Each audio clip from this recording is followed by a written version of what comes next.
Alright, we're doing a demo of the Webform module for Drupal 8. It's a really small group. I hope people are somewhat familiar with Drupal and the Webform module. I have one or two slides to kind of get people who aren't, to kind of give some perspective. But I'll start off. My name's Jacob Rockowitz. I'm known as J Rockowitz on the web. I'm a Drupal developer and software architect. I built and maintain the Webform module for Drupal 8. And the goals for this presentation is to do a demo where we walk through some of the functionality and features of the Webform module. I want to kind of show you how to create rich applications using the Webform module, more than just a simple form, and get you to think about how improving your current forms that you might be building. And ultimately, I just want to inspire people to learn more about web forms in Drupal.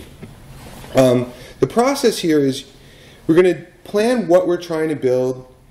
We're going to walk through how to build it, and then go through reviewing and testing what we built, kind of an iterative process to check how it works. And then at that point, we're going to do some improvements and enhancements to what we're working on. And then at the end, I'll just recap kind of the different aspects of the Webform module that we touched upon. Just some Drupal basics. I mean, I added this slide because I think it's really important to just welcome everyone to the Drupal community and really emphasize it's a very diverse and inclusive community. You know, the fact that you're using Drupal software or learning about it, you're part of the massive community. And if people know me, I pitch this a lot. You can contribute something to the software and be part of this community. And, you know, Drupal, this is a quick definition. Drupal is an open source content management solution for building ambitious digital experiences. And these are kind of my little opinions of Drupal. And the first one is that's the only downside I see to Drupal is I say it provides a decent user experience. It is not fancy. It's not flying around. But then as you get into it, you realize it's one of the most accessible content management systems on the market. People with disabilities can use it. They strive to make it work and be compliant. And it's just incredibly flexible and customizable, extremely vigilant about security. And then I want to re-emphasize that it is a collaborative and supportive community. Now jumping into some Webform basics. Webform, you know, the Webform module is a powerful and flexible open source form builder and submission manager for Drupal 8. This is my elevator pitch. It provides all the features expected from an enterprise proprietary form builder combined with the flexibility and openness to Drupal. And the flexibility and openness to Drupal is the power behind the Webform module. Everything you're seeing here you can customize, tweak, and change, and people are sharing ideas on how to improve it. And the use case for the Webform module, I just want to, it's about just building a form, publishing that form on your site, collecting some data, submissions, sending out some emails, confirmations and notifications, reviewing that information, and then ultimately it's usually about distributing it, like pulling it down as a CSV, or you can now remote post it to a third-party service, like a CRM. And yeah, it's these three parts. And when I'm talking about what we're building, we're going to kind of hit upon each one of these. It's like building the form, collecting the data, distributing the data. And there's a ton of resources available online where you can learn a lot more about the Webform module. I've done a couple of presentations in the past. And we're going to jump right in to talk about building a feedback form. As a feedback form, it's just getting like the type of feedback someone wants to give you, name, email address. And the plan here, yeah, is to collect feedback about a website from users. You know, the form's just going to get the type of feedback, name, email, and their comments. And, you know, the submission should generate, you know, emails and just display a confirmation page. And it's just a breakdown of the form, the elements, what we're collecting, and we're going to do a confirmation page, email, and a notification email. And the test is fairly simple. We're just going to test it. We're going to generate a submission. And when we do that, we want to be able to confirm that the emails are going out that we expect. And also maybe even just to look at the results to see what we can download and distribute out of the Webform module. So let's start here. So just to walk through, I have a clean install. I have a nice set of notes so that I don't have to guess everything as I type. And if I forget, I can come back to it. We're going to build a feedback form. This is a clean install just to give a quick lay of the land. We're in the form builder. We're in Drupal. This list, the web form ships with the default contact form. Just show it to you. The feedback form is kind of just a slightly more advanced version of this. And I happen to have the examples module turned on, and examples are a great way to get familiar with it. If I can go to one called the style guide, it's a kitchen sink of every single form element available. And this is a good way to get familiar with it. But we're going to just start building things. So to start off, I'm going to just close these little messages and do a feedback form. Feedback. We're here. It starts off blank. So there's a UI where you can just add elements, and I'm going to just add one element as an example. And let's just say we're going to do a name element. Name. There are a ton of options available for you. I'm going to do some just to illustrate how flexible it is. This is all cap description, but that's okay. This is help text. Fix that. This is more. And you got to experiment with all these. The only thing that's required is a title of the element. I'm going to go down, make it required, and we'll just kind of walk through, and we've added a name element. And we're going to go, I just want to peek at it and show you what's going on. And by the way, I filled out all these little pieces of extra information where you can add a tooltip, a description, or more. I don't recommend doing all three of these at once. Pick one. It depends on your use case. But it's going to take a lot to sit here and build out this entire form. So I'm going to jump over to this other mode where, besides the UI, you can edit the source code behind the form. So this is the raw data that's rendering the form. It's called a render array in Drupal. If you read it, it starts to make sense. The type of elements, the text field, the name, description, more. And to speed things up, I'm able to kind of have these little snippets. There we go. Hook for Ansible with that then? What? Is there a hook for Ansible? No, people have written an Ansible module. Yeah, they've done. I mean, this is it's YAML. It's like Drupal's render system converted to YAML. So people have done Ansible hooks, but it's not really related to the form building experience. It's like triggering Ansible. Or vice versa. Yeah. I'm sure you could do. Yeah, you can do anything you want. So I'm going to focus on the first one, which is the type of feedback. The remaining ones are very simple. If you read it through, it's a text area, a text field, an email field, and then I'm just customizing the submit button to say, submit feedback. I'm going to hit save, and we're going to go over to elements and spend a second just looking at it just so you just feel comfortable with it. So this is how options are set up, and you can enter a machine value or the text that's displayed, add little descriptions. Really, you just got to walk through all these elements as you're building it and keep enhancing the features. And there's help tooltips along the way. Let's look at the form and what we have. And it's just this radios, and the other element is right here. And all aspects of this element are customizable. Every single piece of text you see, you can change, alter. You can even change this drop-down to be any type of other element if you want to collect the data. So we've built the form. Now we're going to think about how we're handling the data, and that's called handlers. And this is really notes for me to be like, okay, let's go over to here. So we've gone through the build tab. Right next to it is the settings tab. These are the configuration settings for the entire form. And it kind of follows a hierarchy of a form where you have general data about it. You have your form where you want to customize the form. Submission, how the data comes in. The confirmation, which in the example I said we're going to do a page. That Webforms defaults to a confirmation page after you submit the form. What we want to focus on is once all that data comes through is the handlers, how it's handled. So the first handler I'm going to add, it's a very simple one called the debug handler. And all it's going to do is show us the data that's going to the server. And you can just look and examine exactly what's coming through. For the emails, we're going to do a confirmation. And the confirmation should go to the person who filled out the form, so you can select their email address. And it's going to go, say it's from the site, which is perfectly fine. We're going to use the default. And a notification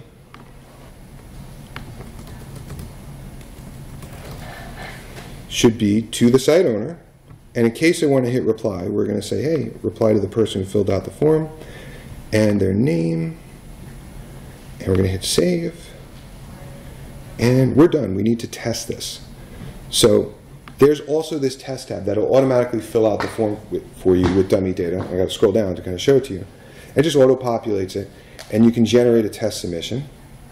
We're going to see, oh, I forgot something, which I would find to make a mistake. This is the debug handler kicking in, showing us the data. What I think is important to also note is all handlers have debug settings. Jump over here. And I will turn on the debug for both of them.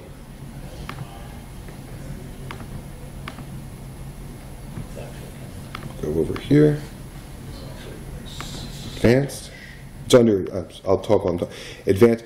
This is collapsing. There's a little tool here to just show you, and that's what was missing. to see that. You don't really have to resave it. But now if I do test, and this is really helpful to debug things, is I hit submit. We got the debug data, but now we have our emails, and we can look and examine exactly what's being sent out. I don't need to go to my inbox. You can kind of just see and be like, oh, it's formatted this way. And we're on a confirmation page. So we've kind of done a pretty valid test. If we wanted to pull the data out, you can go into results. You can see the two records coming in. Click through and get detailed information about them and re-edit them. So this is the administrative side of things. And to pull them out, we can go to the download. And you can definitely export as a CSV.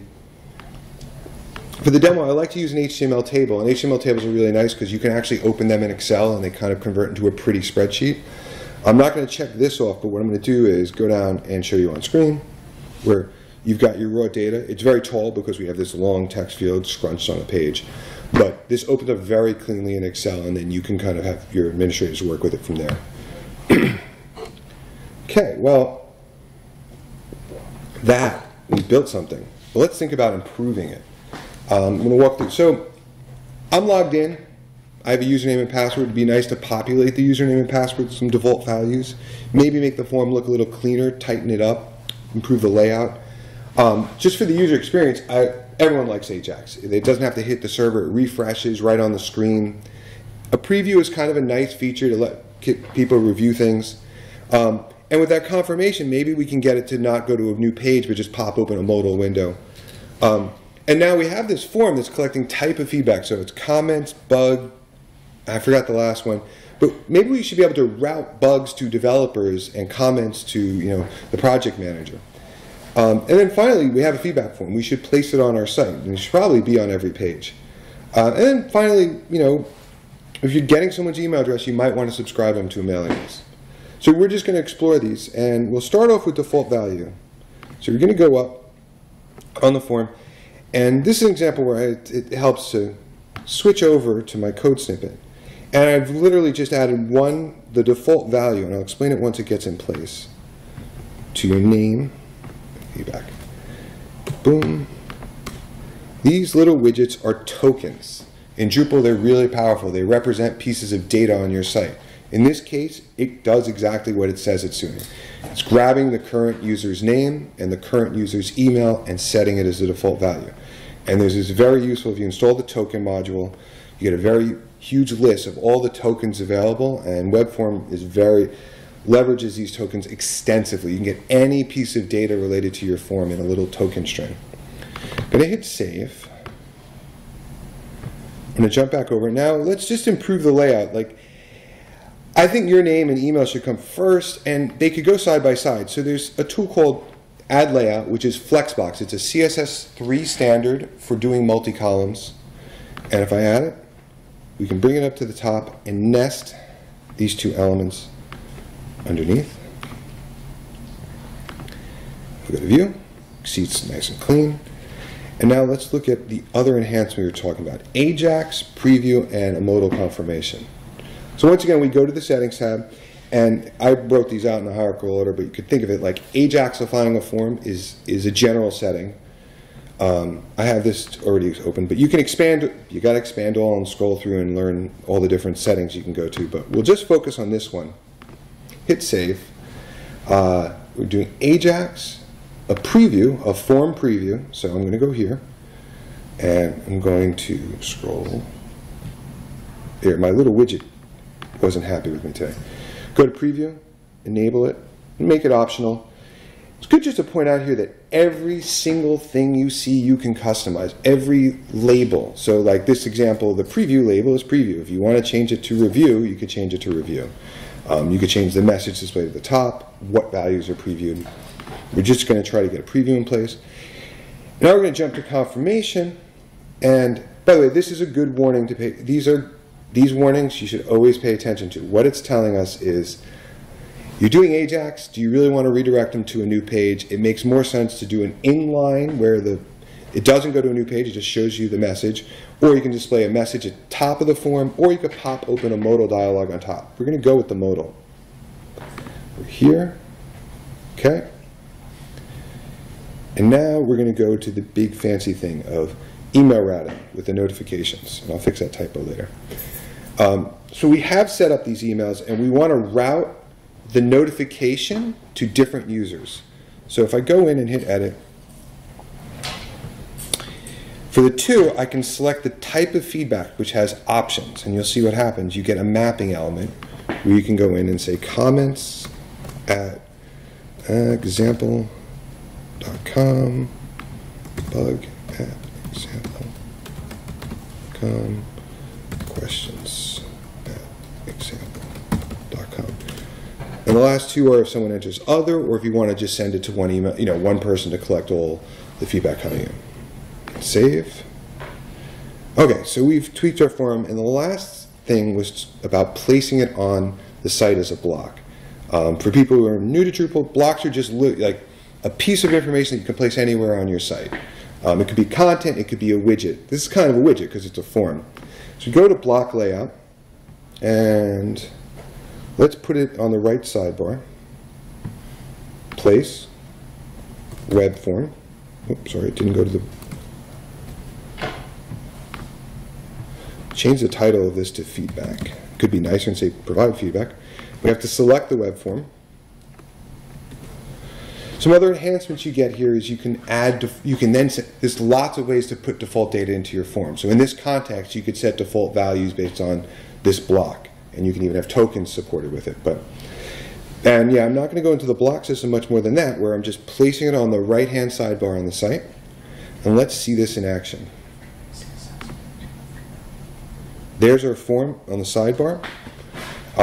It actually has this great little feature that very few people know about it, where you can test it in the context that it's in. So if I hit test, it'll just auto-fill it out for me, so I don't have to think about it.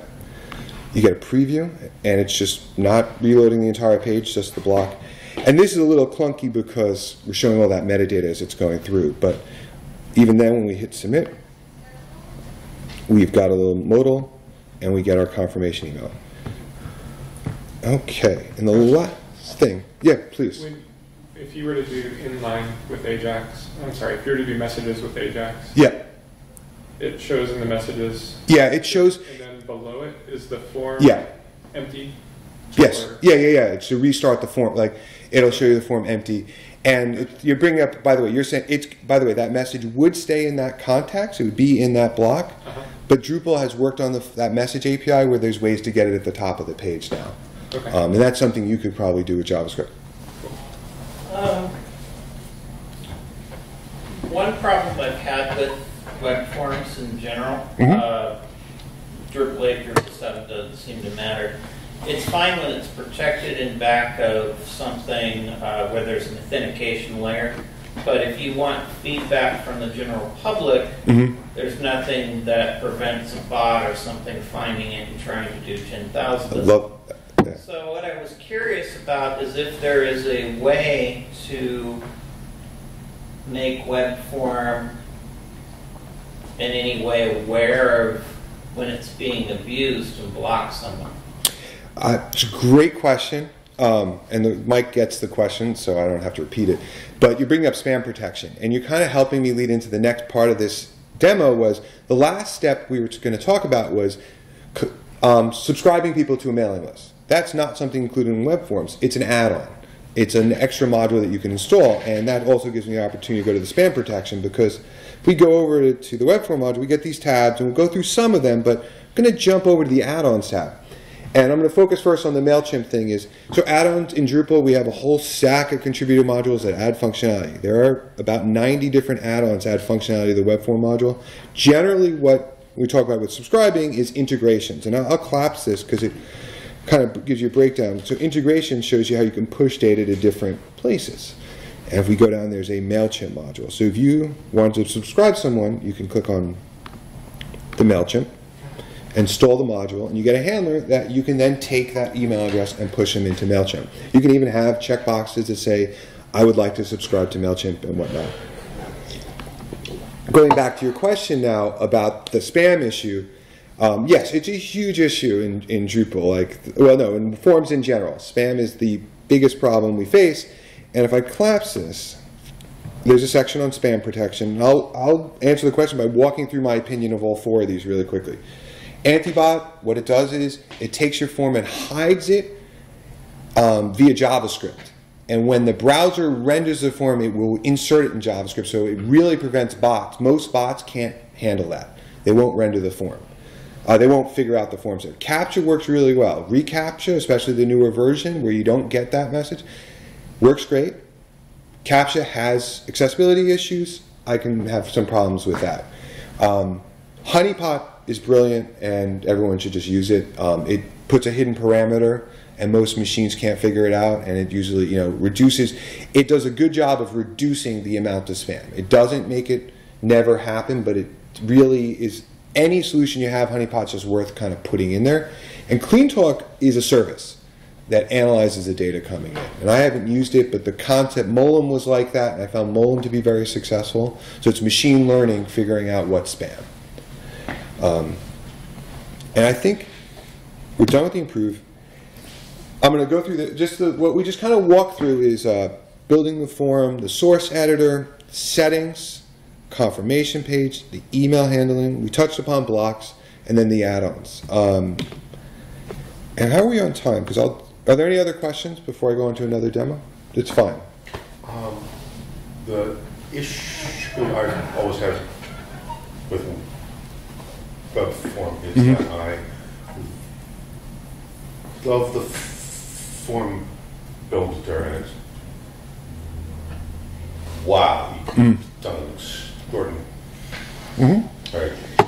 job. I want the data to be in Drupal so I can do stuff with it in Drupal.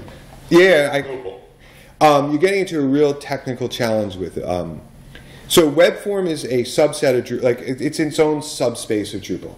The use case is to collect form data, and that has different requirements than what Drupal does, which is build websites. And Drupal has Field API, which allows you to build incredibly rich applications, but there are huge performance limits with, not huge, specific. You can't build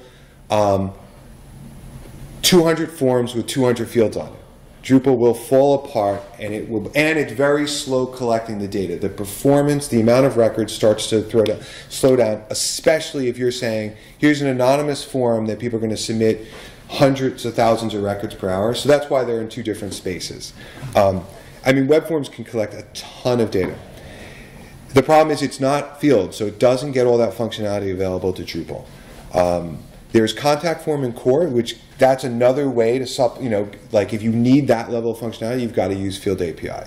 You can, and people are doing it in custom code, write a handler that takes the form as it comes in and puts it into fields.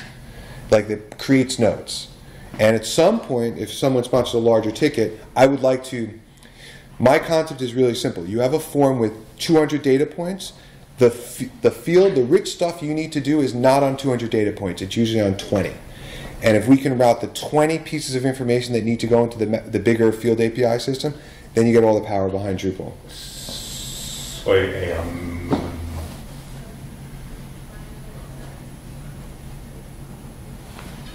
mapper. Yeah. The feeds import UI in this. Yeah, it's going to sit, and forms can be completely headless and not going to Drupal. That's one thing the Webform module. A few people are doing it, where you can have forms that don't. You could have it not store data in Drupal and go to a different system. You could have the forms never hit Drupal. Right, but if I do that, I can have Form.io or yes, Forms or I like Form.io. It's why. No, I know. Most of the time, it's better to you want the. And by the way, the next demo will go into it. I'll take one more question and the power of Drupal. Why? I was curious, kind of the way you were talking about the way the data is stored. I've used to use CiviCRM a lot with Drupal 7 for a lot of nonprofits, and it kind of has its own storage system, keeps a separate database so that data can grow separately. Where it falls apart is it doesn't have the kind of flexibility that you've got in this module, and ultimately is rarely as pretty as what you've got in this module. So maybe they aren't keeping up with their development as fast as Drupal is moving. So I was trying to think if there's a way of either redirecting Webform to a separate database or anything that it could integrate with to act as a CRM-like, but not necessarily be Civi CRM. I mean, for Civi CRM, the Webform Civi CRM module is the way to go, and they're actively working on it, and it bridges the two systems really well. A lot of those integrations are towards CRMs. I mean, that's really common. I personally, we don't have a generic CRM. People are writing one-offs, like how to push your data into a Salesforce contact. Personally, handlers are really well documented, so I write my own handlers for Salesforce. Like I have an endpoint that I need to push the data to, and I just do it that way. There's a lot of different examples. So one question, kind of a generic question, how concerned do I need to be that data that somebody submits in a web form and then gets passed into email runs the risk of compromising the email system? That is, how secure, how much should I trust the user data that I'm going to send in? You just answered your own question. Like, when you say trust user data, the answer is you never trust user data. It's that, exactly, but that's why email is a little tricky. There's a lot of sanitation going on with email. Like you cannot inject JavaScript into those emails, and email systems then make it really hard. So it's pretty it's as safe as can be, but there's the one example that's so concrete that people are having a hard time wrapping their head around is like, you let anonymous people uploading files is a horrible, bad, terrible idea. There is no way, like, you're just setting yourself up for spam. You're going to, people use, anonymous file uploads are used for, pornography constantly. You just can't trust users. Right, so the web forms that we have, they'll send an email, but it doesn't send any user-submitted data, and then somebody has to go and look at it. Yeah. Oh, yeah. I mean, you can customize the email, and there's a lot of GDPR compliant stuff that I've added in to keep track of it. And the Webform Encrypt module is people are really working hard on that to protect the data. Let me go on, because this is a savvy group, so I can pick up a little space and I'll skip over a couple of things and it'll be fine. I want to talk about event registration because what's powerful about that is it's a relationship. You have events where people can register. So an event, and I'm going to go with the assumption people are familiar with Drupal, events are nodes. So it's a piece of content on your site, and then you have a registration form, and then ultimately, the registrants are the submissions. And I was trying to add this slide for people not familiar to break things down. The most important thing I'm going to emphasize about this slide is everything's an entity here. Web forms are forms that collect information, configure any submissions, are that data coming in. And then when we switch over to, we're talking about events, that's a content type. And those are nodes in the back end. That's the tricky thing. Like we like to say, don't refer to, they're nodes. In the back end code, they're called nodes. And most important, what's going to build this system is a relationship, and we call those references, entity references. And the web form, it's a registration form, event, and contact. I am going to skip over confirmation page and email because I think we're getting familiar with that, so there's not much we need to do with that. And we need an event content type that has a date and a reference to a web form. And the test is that there's two parts of this test. You have to create an event and then test registering for the event. And we're going to want to check these things: the confirmation, the email that the events are getting collected correctly, how to customize it. I might skip over the resending of the confirmation email, which I think is fine. Let's jump over to the plan. Go here. There we go. So we want to do a registration form. How am I on time? Oh, I think we're fine. I've got another 10 minutes. I'm going to go into source. I'm not going to spend too much time on the form, but what's unique about this form is you see it's really a short form. It's very simple. And these are getting the title and date, basically pulling that information in. And then right here I just have a contact. And I want to show it to you, but I actually know there's going to be a huge mistake. It's not a mistake. You're going to get an error. Here's the error.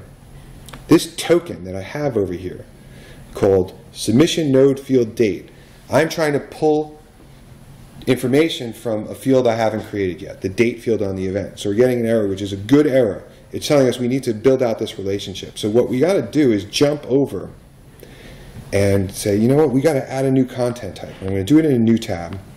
I actually have this memorized where. So we're creating a content type. This is a page on a site. It's important to distinguish what the difference. This is a page. It's going to create events. We can go in and say we want to get a date.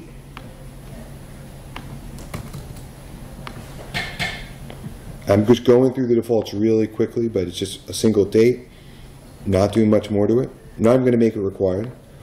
And then ultimately we want to do a web form reference. And if you install the web form node module, you get a web form field, and I'm adding it. And I'm going to hit save. So you prefer from the node to Yeah. the form? You have to do, that's definitely the way to do the reference. Because you'll see as the UI starts to build out, you need the, by the way, in this demo, I created the form first. Probably I should have created the event first, but you know what, now you've convinced me that I got to switch that around. But it's just because we're talking about forms, but you're totally right. Start with the event. Good to see the error now. Yeah, well, I mean, it shows, yeah, I'm really happy with this. And because also I love Drupal because I didn't do anything there. That is the token module with a validation hook that I'm calling whenever you use tokens, and it's been really reliable. And it'll go through. Let's hit save, because we haven't. And let's just look at the form, because what I'm also showing you is, ready, I just have a contact element, but that's called a composite element. It's a bunch of elements working together, and that 3 lines of YAML explodes into a rich set of contact information. You're getting all those data points. And to show you the back end of that, it's a really simple form. We talked, you know, it's just the title and date and contact. And we go over here, you get all these elements that you can customize. Just built out automatically. You can hide and show them, add placeholders to them, set them required. I'm not going to go through all of them, but it's a really powerful feature. So we've got our form. Now I got to go back to my notes and make sure I'm not missing anything. I'm going to skip the confirmation email to save time, but you can do some tokens and say, hey, send this email, you know, and use that. But let's just test this. And the test is fairly simple in the sense, well, the test is over here, we want to add references. You can go to references. So we're on the registration form, and it's going to track all the instances of this web form on your site. And because I have the event can catch nodes, I'm going to say add an event, and I'm going to say event 01, set the date into the future. If I forget that, it doesn't work so well. PM. You can set open and close dates. Very useful for events. You can say close the form on the date of the event. We've added the event, and now we've got our form at the bottom all nicely filled out. I'm going to go over to the test. Hit submit. Go back. And something, I got to do one thing really quickly. Kill this block. It gets a little confusing. Okay. If I go over to the results tab, I can't do the full demo to show to you, but this event will only collect registrations for this event. This list is only when people submit that registration form below the event. If I create event 2, it will track it in that space. And we pretty much walk through, most of these requirements. And for the improvement, I can go through these pretty quickly because, yeah, we are fine. So talk about adding additional guests, AJAX. Viewing previous submissions, I'll just say, you can configure the permissions in web forms to allow your users, after they register, to go back in and view their registration. They can even go and edit it. Submission logs, I want to show you how to do scheduled emails, because it's a really powerful feature for events. A day before the event, you could tell or send someone a reminder to come to the event. Useful for a conference like this, useful for every conference. And the UX is a little kludgy. I don't like having web pages with giant forms at the bottom. I think most people are browsing. They don't need the form until they're ready to register, and there's a way to clean that up, maybe using a modal dialog. Going back here, the first step I want to do is I want to collect that guess. I skipped over that, but what if someone wants to bring other people to the event? And I'm going to add this element. And now we're going to do, this gets a little jumpy because we're all the way down on the event node, so I have to jump all the way back up to web form. And there's all our web forms. And I'm going to go back to our registration form, build, and I want to add a guests option. I'm going to show it to you down here. This is also a composite element just to collect the names of people. And the properties you're seeing here is I'm going to collect multiple names. I want to do a header so you'll see it lays out, when I say header, if you go in the UI, it basically lays it out in a table. And then I'm turning off the title of the person, the middle name, and the degree, because it's really not relevant. Hit save, and we go over to the UI, and you get this really nice customizable widget to collect multiple values. And a really powerful feature is every single UI aspect to this widget is customizable.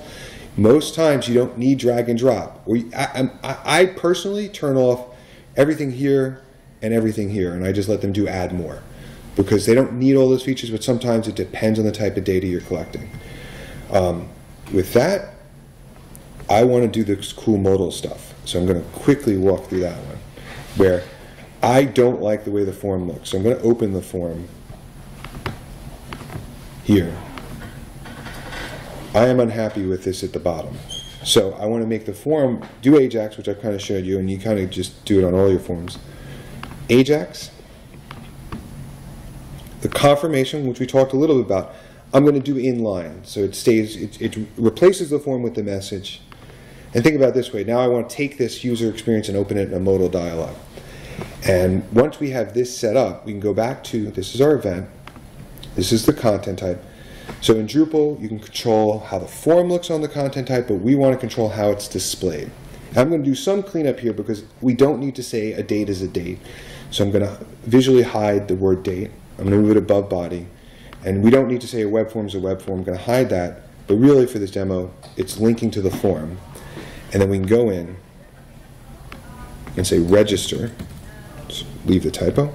I'm going to open it in a dialog that's a normal dialog width. I'm going to say, you know what, make it look like a button. And this depends on your own CSS. Hit update, save. And we get this really nice, clean user experience where we get the form to open. I don't have any required fields, but it just shows you. Yeah, I really like this UX, and that's just the tip of the iceberg with it. Finally, with it, I'm going to show you the scheduled email handlers. There's two parts to it that are important. I'm going to jump up and keep this form open while I do it. If I go up to the web form tab, there's another tab called configuration. So far we've only been looking at the settings for a web form, but above that you can set up the global configuration for all your web forms. And these tabs should make sense to you where it's the same information, but these are the defaults, the default values, the default display. And if I jump over to the submissions tab, I have behaviors, and I actually have it on by default. And what this is a log of everything going on with your web form, so it logs every transaction, and it doesn't get deleted. It's different than Drupal's DB log, which also kicks in at the same time. And I give Alex credit for helping me sort this out. He's in here. And it's important. So why am I doing this? I want to talk about scheduling an email. You need to have logs to know when emails are scheduled and when they're sent. So this feature opens up this option. If we're on the form, we go into email handlers. We can add it's no longer an email because it's a scheduled email handler, which is a dedicated module. And by the way, this also, I like this demo because I'm like, okay, yeah, tokens can get really out of control. There's no way I would remember a token this complex. Instead of on the current date, I'm going to set it on a custom date. And the token basically is reading the event node's field date and formatting it into an HTML date string. And then you could say 1 day before, send out this reminder email. And if I was going to do a test, I'm not going to turn the debug. I think you guys trust me enough that things work the way they're expected. I hit register. I go back over here. Hit refresh. Oh. Okay, I'm not going to do the mistake of getting obsessed with the mistake. The mistake that was supposed to happen is that, I mean, what is happening, and it does work reliably, is if I go over to the results tab, you'll see a log. And yet, something happened where that handler didn't kick in, but it will track. It'll say, email scheduled to be sent in the future, and then when that email is sent, it will tell you when it's sent in the log. So if someone says, I didn't get the email, you can come here and track it. Which makes a big, like we need features like this. let's see, improve. This is what we went over. Composite elements are your friend. They're really powerful. Multiple values is just a note that you keep in mind. Web form nodes, that's what's doing the event registration system, all the tabs that you're seeing. Settings configuration, scheduling an email, and the modals, I think I just like them. And that's my kid, Lily, saying questions. I'm going to go to the end because I have something to say because I'm pitching this. Support the web form module in the Drupal community. I've set up an open collective to try to figure out how to make web form a little more sustainable. It's not like I'm looking to collect money for myself. I'm looking to collect money to take care of things in this ecosystem that we need help doing that require financial backing. Example, I'm working on a blog post to ask for a logo, just to help brand. Like, you got to do this process. You help brand the system, you get more people involved, maybe people will pay for certain features because people have different requests. And you can learn more about me on my website. How are we on time? Yeah, so we have 4 more minutes. Any question? I have no problem. Let me take Leslie's question. So if I was to use your event registration form for an event like this, yeah, and I wanted to, so the event is a node, the contact information, the composite element is, that data is just in web form? Yes.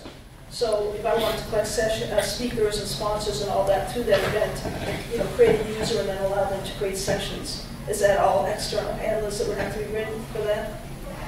Well, the web form does like a great job of tracking what the heck's going on. So, I mean, if you're talking about building a like this conference system, because I had to do, I don't need to exit out of this. Because of GDPR compliance, I started to have, well, first of all, views is really powerful. Let's give Alex some credit there. Because so we're tracking all that data so we know the user, and we have something called, I have at Drupal do Advanced, we have a source entity. It's tracking where it's submitted from. So those 2 pieces of information open up a whole array of possibilities. And a hint of that, because you're talking about like speakers, and I know when I do registrations as a speaker, I go to my user profile and it lists everywhere I've submitted to, like all my transactions. That's built in now because if I go over to Webmaster and I hit View Profile, there's a Submissions tab. This is for GDPR. This is like, here's your data. This is what you filled out. If you want, you can actually set up an admin view where they can go delete this data if you set your permissions correctly. I hope that answers the question pretty much. Yes, I'm sorry. Did I hear you say there's a views handler? Yeah. With views, since the Webform module is doing so much, I've kind of tried to delegate certain bigger APIs to other more talented developers, and Alex is responsible for the Webform Views integration module. And that makes it possible, so that makes it possible for you to do anything. The Webform module, like a little note to jump up and just say it is, I kind of decided to do Views Lite, so if I go over to this form and I go to Submissions, and I skipped over this, is you can customize this little table here and just pick the columns you want. It's a little light, it's like Views Lite. So when doing registration, oftentimes people need to collect payment for in that integrations tab where there are integrations. Yeah, someone did. I have to look at it. Stripe integration. Okay.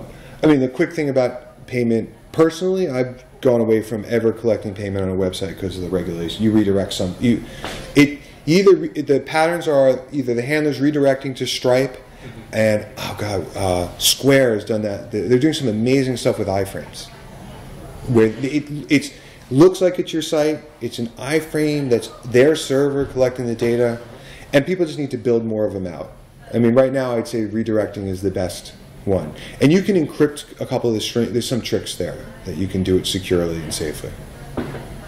Any other questions? We're kind of close to time, so. Yeah, I'm sorry, for this scheduling panels, you did that in here and not using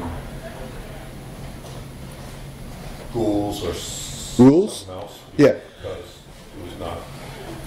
It's both. I have a bad habit. I started out doing like beta version of Drupal 8, so if I don't see something, I'll just build it. And in if you follow me, you'll start to see like I have this pattern. I have a problem. Like Drupal's great It's amazing, and sometimes things get too complex to accomplish a simple goal, like scheduling an email using the rules module gets really complex, and someone needed it, and I was okay building it because I could get the user experience cleaner.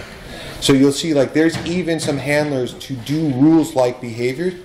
Like, one example, the email handler supports conditional logic. That's something you would do in rules, but it's so much cleaner to do in the Webform module. It's a familiar UI. The conditional logic UI knows what elements you're having with auto-completion and everything, and that opens up a whole array of possibilities. I think we're at time, so I want to be respectful of it. I'm going to hit the red button. If you want to ask me questions, I'm here all day. So.